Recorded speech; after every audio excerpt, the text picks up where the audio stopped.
Pois bem, para falar sobre o 30º aniversário do Plano Real, estamos aqui com o Sérgio Oliveira, nosso consultor de economia, num supermercado aqui da cidade, né, Sérgio? Porque acho que era nos supermercados, né, onde a população mais sentia, né, o peso da inflação, né? Sem dúvida, né, Esteves? Era uma coisa que saiu totalmente do controle, né? Então as pessoas recebiam, a primeira missão era gastar o mais rápido possível esses recursos, né? Porque no mercado, por exemplo, exige remarcação 3, 4 vezes ao dia, né? E quando não, deixar o dinheiro no overnight, né? Porque a gente vivia uma inflação na época de 3% ao dia, né? Uma coisa totalmente fora do contexto. Nos últimos 12 meses da implantação do Plano Real, a inflação no Brasil foi a 2.000%, né? Hoje, para o pessoal ter uma ideia, a expectativa é que fique em 3,5% no ano. Em overnight, só aplicava no overnight quem tinha uma sobra, né?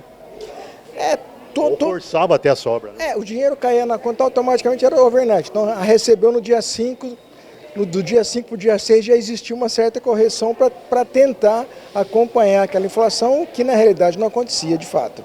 E não era tão fácil acompanhar essa inflação, né? Tinha que ter um jogo de cintura muito grande, né? Sim, até as pessoas que tinham pouco ou quase nenhuma noção de economia, ela acostumou a viver naquele cenário e tentava de todas as formas deixar que aquela situação fosse menos prejuízo. Então, como a gente falou, gastar o salário rapidamente, porque se deixasse para ir no mercado 2 dias depois, já não comprava o que comprava há 48 horas atrás. Agora, economicamente para o país também era um desastre, né, Sérgio? Não tinha credibilidade nos investidores estrangeiros, né? Era até difícil de medir, né, até o produto interno bruto, porque mudava toda hora o valor nominal do dinheiro, né? Uma inflação de 2.000% ao ano, né, Esteves, ela foge de qualquer contexto de governança, né? Aí o que acontece? O Itamar Franco vinha substituindo o Fernando Collor de Mello, então ele pensa no Plano Real, que era um plano assim, de um tiro só, não podia dar errado, porque com o Collor já foi aquele desastre de confiscar o dinheiro das pessoas, e ele montou uma equipe com notáveis, né? Com Pedro Malan, com Gustavo Franco, com Pércio Arida, com Edmar Baixa, e formou um time muito competente e foi inteligente de colocar na época o Fernando Henrique Cardoso no Ministério da Fazenda, que não tinha esse domínio todo da sua equipe de economia, mas ele tinha uma credibilidade muito grande com o povo, que já estava escaldado com o confisco do dinheiro, então você precisava jogar um plano que tivesse credibilidade e também com o grande trânsito que ele tinha no Congresso, porque como nos dias de hoje, sem o Legislativo, o Itamar Franco não conseguiria implantar o Plano Real. Porque havia muita desconfiança com qualquer plano, né, que fosse, né, baseado no histórico de fracassos, né? Sim, né, o Itamar Franco sucediu o Collor, que fez aquela besteira com a Zélia Cardoso de Mello de confiscar o dinheiro das pessoas, bloqueou o dinheiro da poupança e a coisa não resolveu e a inflação explodiu, porque na canetada é difícil, né? Então o Plano Real, na realidade, ele começa em 1993, né, com a criação do URV, que era a Unidade Real de Valor, que foi assim a primeira atitude tomada pelo governo, que ele indexou o URV ao dólar, né? Então precisaria ter aquela credibilidade das pessoas começarem a acreditar, eu vou deixar meu dinheiro novamente no banco, que eu sei que não vai ser confiscado, para se formar uma poupança, para começar a ter credibilidade primeiro aqui, para depois passar para o mercado externo. E a população brasileira assimilou de imediato, né, a ideia do Plano Real, né? Não foi tão difícil quanto se esperava, né? Então, porque na realidade o real foi a 9ª moeda desde os 1500 até os dias de hoje, né? E entre os anos 80 e 90, nosso dinheiro mudou de nome 6 vezes nessas 9. Então o pessoal estava escaldado. Você precisaria vir com uma seriedade de atitudes, né? Que já em 93, no governo Itamar, ele corta drasticamente os gastos públicos, ele faz uma elevação de média de 8% em todos os tributos para fazer caixa, né? E tinha que passar para a população, estou cobrando de vocês, mas não estou gastando, para depois então vir a moeda nova. Sérgio, eu quero te perguntar ainda se há motivos para comemorar e se há motivos também para alguns ajustes, né, no Plano Real. Mas antes disso eu quero ouvir um pouco aí, vamos ouvir um pouco aí o que diz o povo, né, que é lá na ponta quem paga a conta. Perfeitamente, acho que é por aí. Bem, agora conversar com um cliente aqui, que ele está na gôndola aqui do supermercado, mas está olhando qualidade e tudo, e um pouco o preço. Mas nem sempre foi assim, né? Foi bem diferente, viu? Agora, atualmente, as coisas mudaram, viu? Você é daquela época, né? Quem tem mais de 40 anos, né? É da época que a marcação era diária e muitas vezes no dia, inclusive, né?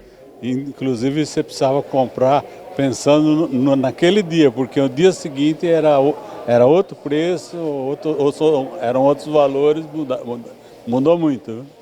E às vezes mudava também durante o dia. De manhã era um preço, à noite era outro. Com certeza, exatamente. E quando saiu o pagamento, qual que era a estratégia? A estratégia é o seguinte: se tivesse um pouco de dinheiro, você aplicava, porque o juro de um dia para o outro, às vezes era quase 50% maior ou mais, né? Ou se não, empregava em alimentos no supermercado. Alimentos em supermercado, estocava. Tanto é que tem gente que teve uma época que teve problema com sal. Acho que tem gente que até hoje tem sal no estoque. Bem, continuando aqui nos corredores dos supermercados, conversando com a população, com o consumidor, na verdade, né? Estou aqui com a Ana e a Maria Vitória, né? Isso. Ana, você é do tempo que havia aquela inflação, né, diária, né? Diária. Tem saudade daquele tempo ou não? Não. Aí não, né? Não compensa ter saudade daquele tempo, tem que ser agora. Porque a remarcação de preços era... Era direto, né? Com certeza. Você trabalhava na época? Eu trabalhava na escola. Ganhava salário? Ganhava. O que você fazia quando saiu o pagamento? Ai, meu Deus, não dava pra nada, né? Dá vontade de chorar, né? Porque você ia lá, era um preço, de tarde era outro. Você tinha que fazer aos poucos, né? Prestar bem atenção nos preços, porque senão... O que você achou então da medida do Plano Real? Do Plano Real, foi melhor, né? Com certeza.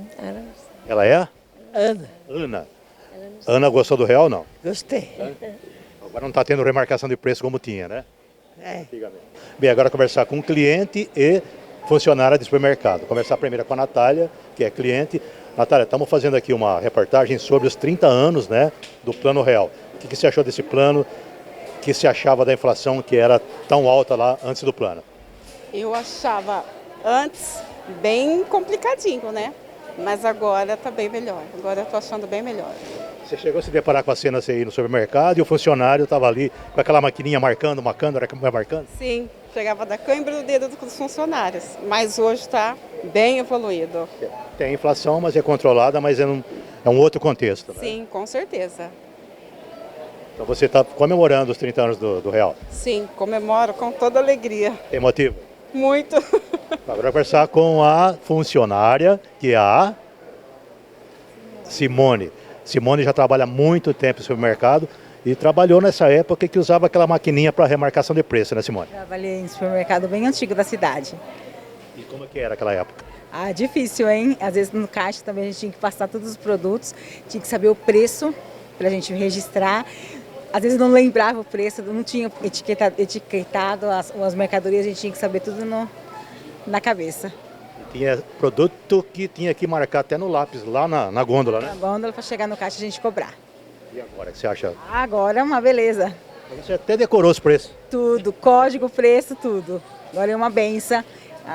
Nossa, nem comparação. Bem, vimos que pelo menos os consumidores, né, estão comemorando aí os 30 anos do Real. Vamos ver agora, voltar aqui com o Serginho. Serginho, não é que não exista mais inflação. Existe uma inflação hoje, né, mas ela é até benéfica. Ela só não é comparada, né, ao que era há 30 anos. Né? Sim, a inflação nociva, né, Esteves? É a inflação desenfreada. Por exemplo, a gente trazendo para dias atuais o que vive a Argentina nos dias de hoje, né? É uma coisa totalmente sem controle, as pessoas perdendo o poder de compra, né? E nesse período do real para cá, em 94, teve inflação. A inflação acumulada do IPCA nesse período é de 708%. Então, para você ter uma ideia, com R$1, na época da implantação, comprava-se 5 pãezinhos, o que não é possível hoje, né? E alguns segmentos tiveram uma inflação assim até que espantosa. Por exemplo, a passagem aérea, ela subiu 2.708% desde a implantação do real. Mas as pessoas estão voando. Isso que é importante a gente frisar. Aí, houve um aumento de preço, mas houve também um ganho no poder de compra, porque também o salário na época do real era R$100, né?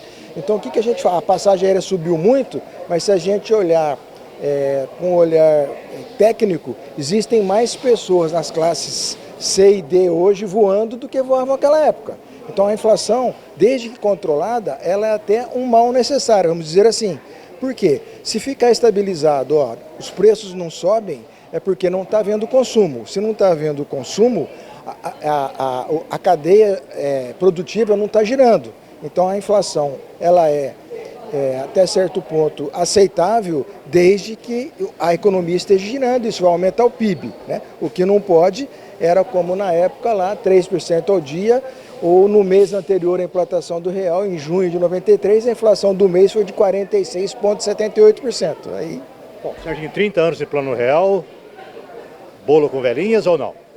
bolo com velhinhas e que não se mude o nome da moeda novamente, como era costume, né?